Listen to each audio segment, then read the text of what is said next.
Madame, Monsieur, bonsoir. Bienvenue dans le journal dont voici les titres. Au cours de sa réunion hebdomadaire, le Conseil des ministres adopte le projet portant report du scrutin du 12 octobre 2013 et convocation du collège électoral jusqu'au 23 novembre 2013.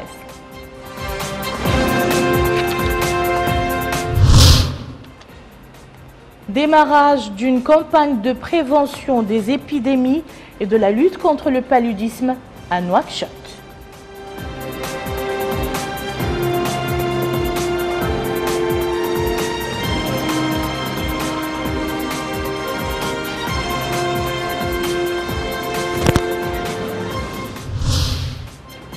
En Égypte, Hosni Moubarak a quitté sa prison pour un hôpital militaire du Caire où il sera assigné.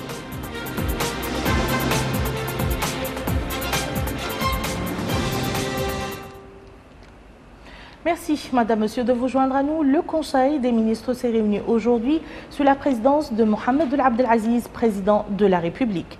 Le Conseil a examiné et adopté les projets de décret suivants. Projet de décret portant report du scrutin du 12 octobre 2013 et convocation du collège électoral pour l'élection des députés à l'Assemblée nationale et des conseillers municipaux.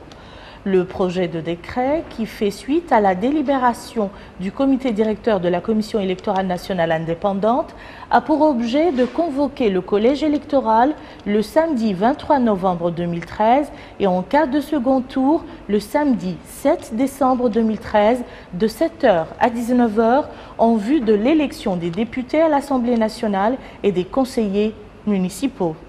Les candidatures sont reçues par le représentant local de la Commission électorale nationale indépendante, CENI, entre le mercredi 2 octobre 2013 à 0h et le jeudi 24 octobre 2013 à minuit pour l'élection des députés à l'Assemblée nationale, et entre le mardi 24 septembre 2013 à 0h et le vendredi 4 octobre 2013 à minuit pour les élections municipales. La campagne électorale pour les deux élections sera ouverte le vendredi 8 novembre 2013 à 0h et close le jeudi 21 novembre 2013 à minuit. Projet de décret portant nomination des membres du conseil d'administration de l'école de santé publique de Nouakchott. Projet de décret portant gestion de la signalisation routière. Le présent projet vise à réglementer les différentes catégories de signalisation et de clarifier certains aspects liés à la confection des signaux, à leur visibilité et à leur gestion. Le Conseil des ministres, après avoir pris note des résultats importants de la visite qu'a effectuée son Excellence le Président de la République du 13 au 18 août 2013 dans la wilaya du Hawd Sharqi à l'occasion de la 4e édition de l'Iqa Sha'b, a adressé ses remerciements et ses vives félicitations aux populations de cette wilaya pour la forte mobilisation et la chaleur de l'accueil réservé au président de la République ainsi qu'à sa délégation. Au cours de cette visite, le président a procédé au lancement de grands projets de développement qui concrétisent sur le terrain le programme de développement engagé par le gouvernement au profit de l'accès des populations aux services de base, notamment dans les domaines de l'eau potable, du désenclavement, de la construction d'écoles et de postes de santé. Le ministre des Affaires étrangères et de la coopération a présenté une communication relative à la situation internationale. Le ministre de l'Intérieur et de la décentralisation a présenté une communication relative à la situation intérieure. Le ministre du Développement rural a présenté une communication sur le bilan des campagnes de blé et le plan de la campagne de contre-saison froide 2013-2014.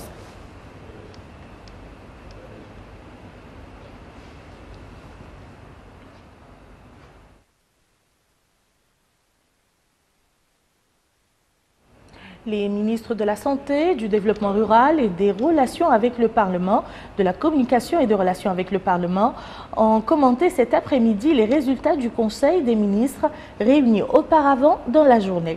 Intervenant en premier lieu, le ministre de la Communication et des Relations avec le Parlement, M. Mohamed Yahya Al-Horma, a fait la déclaration suivante. Écoutons-le.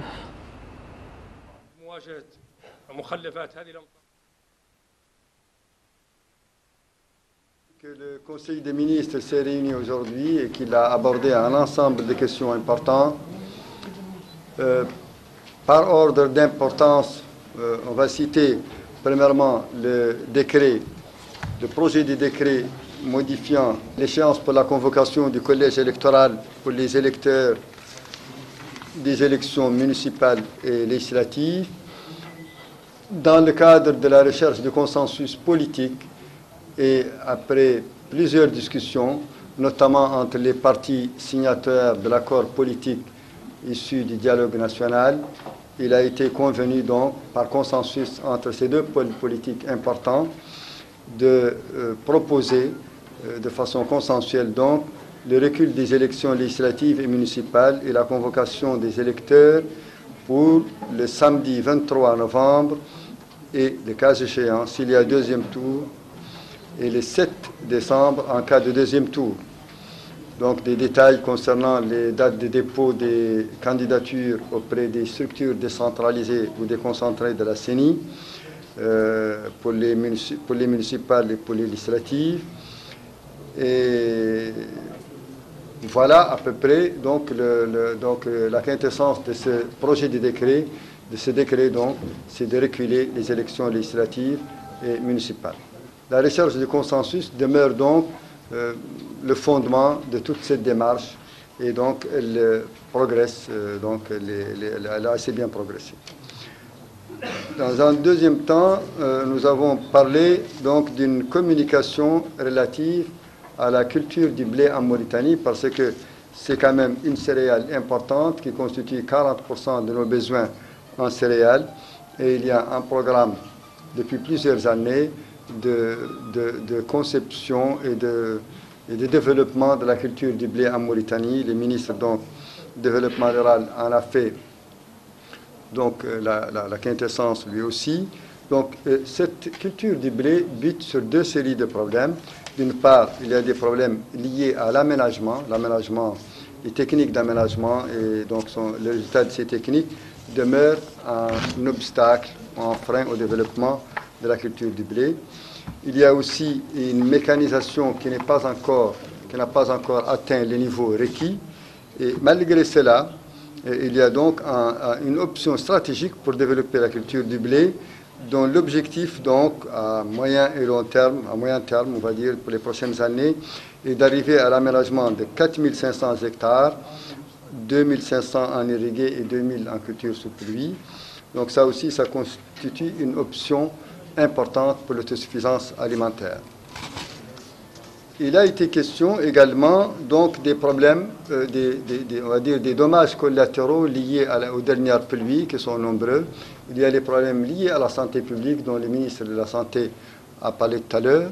Il a rassuré, il a tout d'abord mis en garde contre les dangers que représentent les eaux stagnantes, que constituent également les dépôts d'ordures qui ont été inondés par les pluies et par les eaux de ruissellement, et qu'il y a donc une approche, donc au niveau du ministère de la Santé, une approche multi-optionnelle, d'une part la mobilisation des ressources humaines, d'autre part la pulvérisation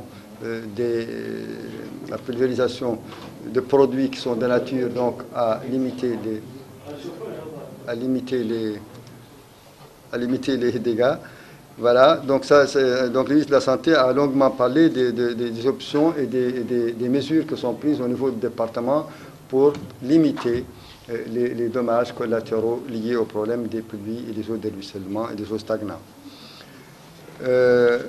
Il a été également question d'un projet de décret sur la signalisation routière. C'est le domaine de notre collègue des transports, un important décret sur la signalisation routière parce qu'elle est importante et qu'elle conduit à diminuer les accidents et à fluidifier la circulation routière. C'est donc relativement important, très important. Il a été également question de l'ensemble des problèmes liés aux services d'eau et d'électricité pendant cette période, mais aussi des communes et des villages qui ont été affectés par les inondations et les pluies diluviennes qui se sont abattues cette dernière semaine. Le gouvernement le président de la République a instruit les ministres concernés de prendre sous le sceau de l'urgence les mesures qui sont de nature à donc, amoindrir les dommages collatéraux liés à cette saison particulièrement pluvieuse. Il a été également question de l'ensemble. Il a été question naturellement aussi, et ça c'est un peu lié, à la convocation du collège électoral. Comme vous le savez, cela donnera de la marge en termes de temps. Je n'ai pas dit cela à Hassania. Cela donnera de la marge pour qu'il y ait une mobilisation plus accrue en ce qui concerne le RAVEL, le recensement à vocation électorale. Il est important que le fichier électoral, que la liste électorale avance de façon importante. On constate ces 2 dernières semaines une amélioration importante puisque nous sommes à 388 000 personnes. Naturellement, il faut aller vers des niveaux d'inscription et une mobilisation citoyenne pour que l'ensemble des citoyens s'inscrivent donc pour les prochaines élections. Cela est important. Voilà à peu près l'économie de ce qui a été abordé. Démarrage aujourd'hui à Nouakchott de la campagne de prévention des épidémies et de la lutte contre le paludisme à partir de la Muqata'a de Sabra sous la supervision du ministre de la Santé, M. Ahmedou Ould-Hadamine Ould-Jelvoun. L'opération vise la pulvérisation des flaques et marées d'eau ainsi que les dépôts d'ordures afin d'éliminer les insectes et larves de moustiques qui se propagent dans ces endroits. Prenons la parole à cette occasion. Le directeur de l'hygiène et de la propreté au ministère de la Santé, M. Abdallah El-Habib, a souligné que cette campagne qui intervient sur instruction du président de la République, M. Mohamed El Abdelaziz, vise à lutter contre les préjudices sanitaires causés par les flaques d'eau stagnantes issues des pluies. La cérémonie s'est déroulée en présence du secrétaire général du ministère de la Santé. Clôture aujourd'hui au Centre de promotion féminine de Nouakchott de l'année de formation 2012-2013 en présence de Mme Aïcha Valmit-Vergès, ministre des Affaires sociales, de l'Enfance et de la Famille. À cette occasion, 4 projets ont été financés au profit des lauréates dans les domaines du secrétariat, de la coiffure, des cosmétiques, de la maintenance, de la commercialisation des outils et matériels informatiques, de la cuisine et de la pâtisserie. L'émancipation de la femme et le renforcement de sa participation à la vie active se trouvent au cœur des préoccupations des autorités publiques, des préoccupations concrétisées par des politiques et programmes de promotion pilotés par le département des affaires sociales, de l'enfance et de la famille. Dans ce contexte s'inscrit la cérémonie de clôture de l'année de formation 2013 au Centre de formation pour la promotion féminine, une tradition du centre après la sortie des promotions annuelles et l'achèvement de leur formation dans les différents domaines. Dans son allocution pour l'occasion, la directrice du Centre de formation pour la promotion féminine, Mme Sida Mint Ahmedou, a passé en revue les grands objectifs qui se profilent derrière la création de ce centre. Des objectifs dont notamment la disponibilisation des formations professionnelles en faveur des filles et femmes, plus particulièrement les filles victimes de déperditions scolaires et les femmes chefs de ménage qui cherchent à avoir des professions génératrices de revenus. De son côté, le porte-parole des formateurs du centre, Dr Cheikh Tijani Ould-Baba, a loué les efforts déployés de différents acteurs du secteur pour mener à bien le fonctionnement de ce centre. Quant à la porte-parole de sortante, Mme Aïcha Moulay Rachid, elle a remercié les organisateurs et les formateurs pour leurs efforts qui ont abouti à la réussite de cette formation. Les 12 premières lauréates de cette session de formation ont bénéficié de 4 projets générateurs de revenus d'une enveloppe financière globale de plus de 5 millions d'ouguiyas. Au terme de cette cérémonie, la ministre des Affaires sociales, de l'Enfance et de la Famille et les ministres chargés de la formation professionnelle ont visité l'exposition des produits féminins dans le centre et écouté des explications détaillées sur les différentes techniques de la production artisanale.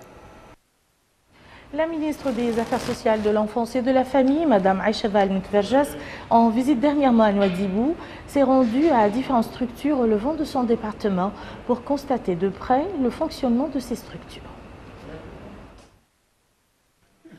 Au cours de sa visite dans la wilaya de Dakhla Nouadhibou, la ministre des Affaires sociales de l'enfance et de la famille, Madame Aïcha Val-Vergès, a tenu à s'informer d'abord sur le fonctionnement de la coordination régionale de Nouadhibou.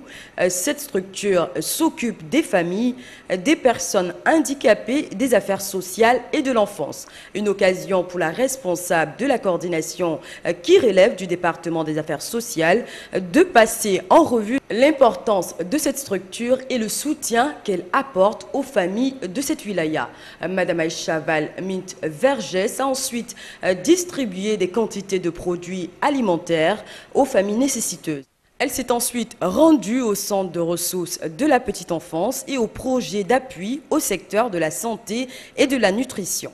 Partout où elle s'est rendue, la ministre a appelé les responsables à plus d'abnégation et de serviabilité pour les nécessiteux. Enfin, la dernière étape de la visite de Madame Aïcha Val-Vergès était au centre des handicapés, cette frange qui occupe une place particulière dans le programme du département des affaires sociales.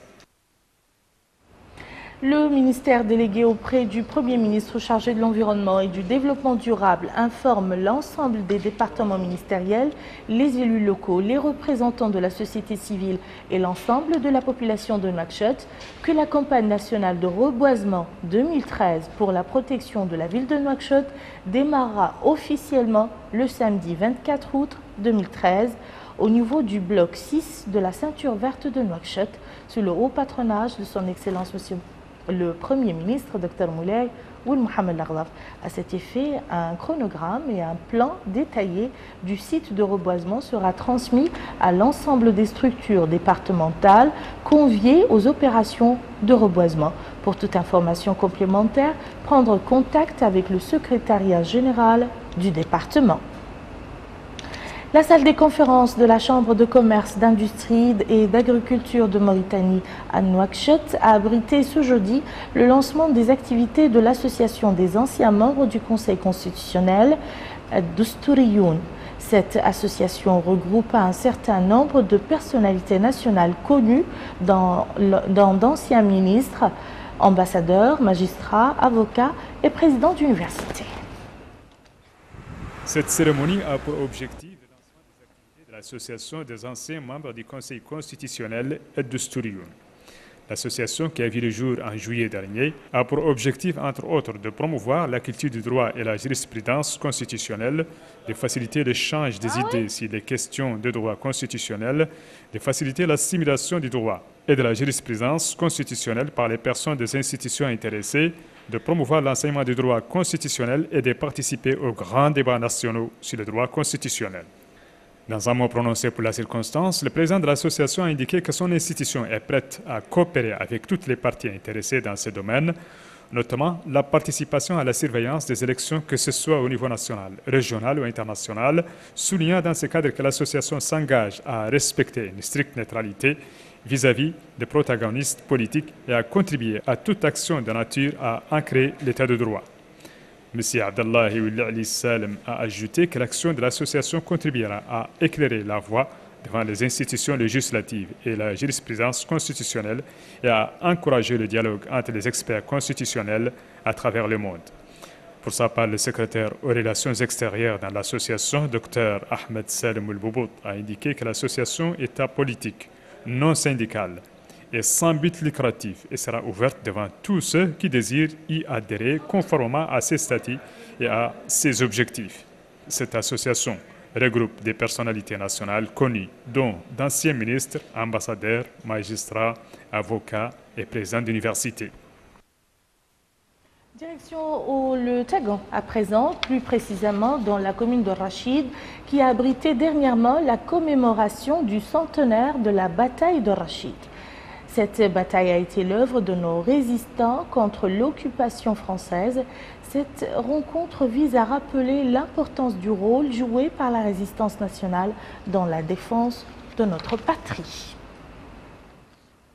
Actualité des partis politiques à présent, le parti LWM, démocratique et social, a organisé hier dans la Muqata'a de Dar Naïm une manifestation politique au cours de laquelle cette formation a accueilli de nouveaux adhérents.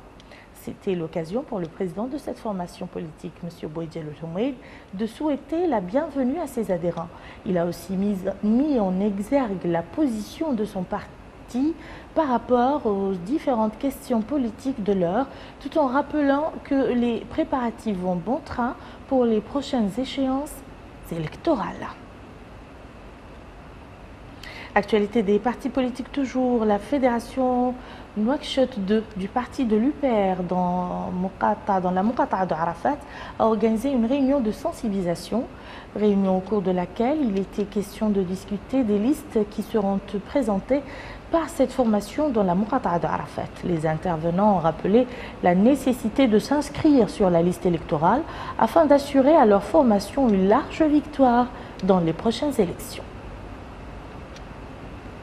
À Nouadhibou, la cellule 1 de la fédération du parti de l'Union pour la République UPR a tenu une réunion de sensibilisation sur l'importance de l'enregistrement sur la liste électorale pour permettre à cette formation une large victoire dans les prochaines élections.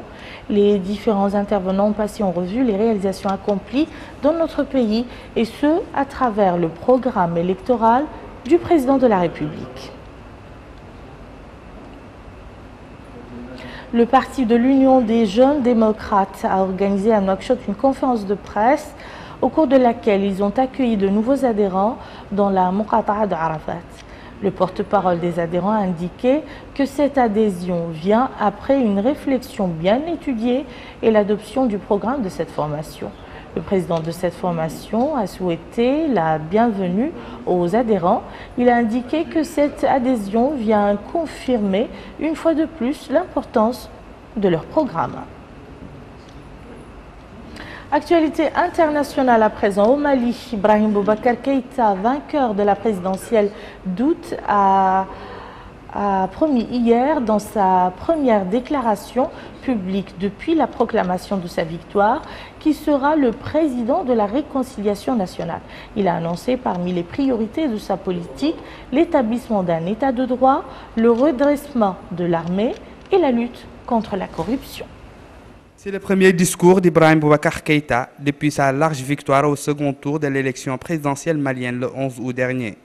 À Bamako, devant la presse et ses militants, le nouveau président s'engage à œuvrer au rassemblement de tous les Maliens. Autour des idéaux de paix, de tolérance, nous construirons une démocratie vraie, apaisée et transparente, respectueuse, où chaque citoyen, quel qu'il soit, trouvera sa place. Je serai le président de la réconciliation nationale. Cette réconciliation est nécessaire pour faire face aux exigences légitimes de notre peuple. Le discours d'Ibeka a duré environ 6 minutes, pas plus, mais elle n'a pas oublié d'adresser un salut républicain fraternel à son adversaire Soumaïla Cissé. Le nouveau président malien a donné rendez-vous à son peuple le 4 septembre, jour de son investiture. En Égypte, l'ex-président Hosni Moubarak a quitté aujourd'hui sa prison pour un hôpital militaire du Caire où il sera assigné après qu'un tribunal eut ordonné sa remise en liberté conditionnelle dans l'attente de procès, notamment pour meurtre, selon le ministère de l'Intérieur. Il a été transféré à bord d'un hélicoptère médicalisé de la prison de Tora au Caire à l'hôpital militaire de Maradi dans un quartier périphérique de la capitale, a indiqué un général du ministère de l'Intérieur. Dans cet hélicoptère, Hosni Moubarak, le président déchu, quitte la prison où il était en détention préventive depuis 2 ans. La décision de justice est tombée. L'ancien Raïs est remis en liberté, même s'il reste poursuivi dans plusieurs dossiers, mais pas question de le laisser libre. L'armée a décidé de le transférer en résidence surveillée dans un hôpital militaire. Sa libération, même conditionnelle, aurait sans doute ému il y a quelques mois encore le peuple égyptien qui a renversé avec force l'ancien Raïs. Mais le contexte a changé, l'armée a destitué les frères musulmans du pouvoir et Moubarak n'est plus l'ennemi à battre. Un pays qui criait pourtant sa colère en janvier 2011 quand Hosni Moubarak, des centaines de millions de manifestants Des centaines de milliers de manifestants place Tahrir exigent son départ et dénoncent ses malversations et son égotisme. Une révolte sans précédent en Égypte. Les violences font 850 morts. Le président Moubarak démissionne début février 2011. Il est placé en détention préventive, puis c'est le feuilleton judiciaire qui commence. Moubarak, autogénaire, malade, compare à l'ITE. L'ancien Raïs et ses fils sont poursuivis dans plusieurs affaires de corruption. Mais c'est pour le meurtre de manifestants qu'il est condamné à la prison à vie en août 2012. Il fait appel mais reste en détention. Aujourd'hui, la justice accepte de le sortir de prison, mais pour le juger à nouveau dimanche, son procès pour meurtre doit reprendre. Ainsi prend fin ce journal. Tout de suite le rappel des titres. Au cours de sa réunion hebdomadaire, le Conseil des ministres adopte le projet portant report du scrutin du 12 octobre 2013 et convocation du collège électoral jusqu'au 23 novembre 2013. Démarrage d'une campagne de prévention des épidémies et de la lutte contre le paludisme à Nouakchott.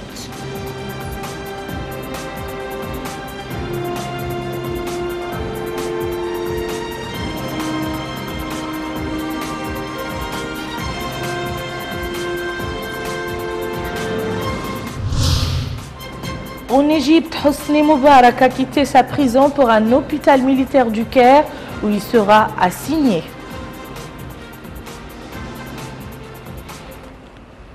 Merci Madame, Monsieur de nous avoir suivis. Je vous souhaite un excellent week-end et à très bientôt, Inch'Allah.